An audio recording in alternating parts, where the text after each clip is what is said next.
Ce matin, 5 bénéfices de la mort de Christ dans la vie du chrétien. Voilà, 5 bénéfices. Voilà. Nous prions le Seigneur, notre Père et notre Dieu, nous bénissons ton nom, nous t'élévons. Nous te remercions pour avoir triomphé de Satan. Et des récriminations qui pesaient contre nous, tu les as brisées. En allant mourir à la croix, ressuscité, tu as vaincu la mort. Nous donne l'opportunité de vaincre la mort, parce qu'à notre mort, nous entrons dans l'éternité avec toi. Et il y a plein de bénédictions attachées à ta mort. À ce que nous allons égrener ce matin. Édifie-moi, édifie les frères dans le nom puissant de Jésus. Alléluia. Amen. Voilà. Michael Bogu, votre serviteur, un serviteur là pour adorer le Seigneur, disciple de Christ avant les serviteurs du Dieu vivant. Voilà. Ce matin, nous allons parler des 5 bénéfices de la mort de Christ dans la vie du chrétien. Voilà. C'est sous forme de questions que nous allons mieux faire ressortir le thème de cette prêche. La question sera, lorsque Jésus-Christ est mort, crucifié,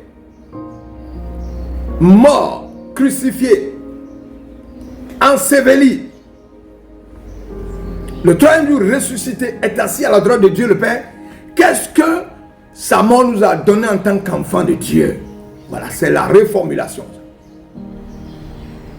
Je voudrais te dire que si nous désirons grandir spirituellement, il est important de revenir sur un enseignement qui est fondamental dans la parole de Dieu.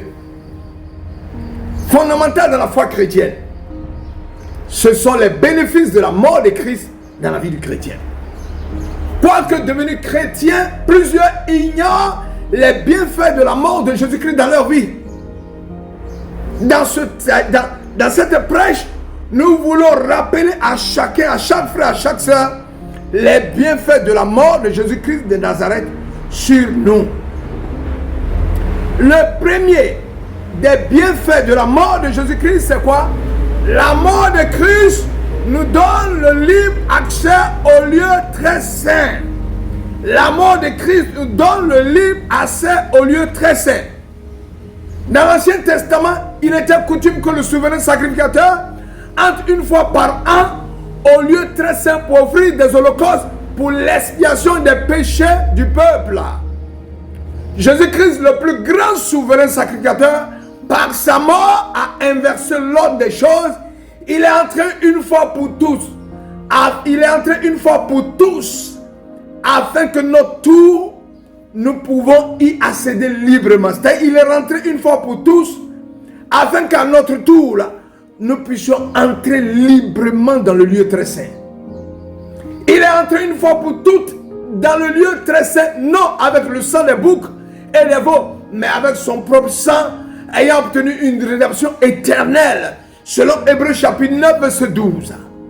Aujourd'hui, sachant que si nous sommes propres, si nous sommes notre propre sacrificateur, et que nous pouvons nous approcher avec assurance du trône de la grâce pour être secourus dans nos besoins, c'est parce que Christ l'a déjà fait, selon Hébreux chapitre 4, verset 6.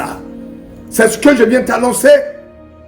La mort de Christ te permet de te réconcilier à le Père. La mort de Christ brise et casse la colère de Dieu. La mort de Christ te permet d'entrer le lieu saint. Tu peux parler à Dieu comme tu parles à ton Père, dans la paix et la joie, le Fils de Dieu. Voici le premier élément que la mort de Christ te donne. Alléluia.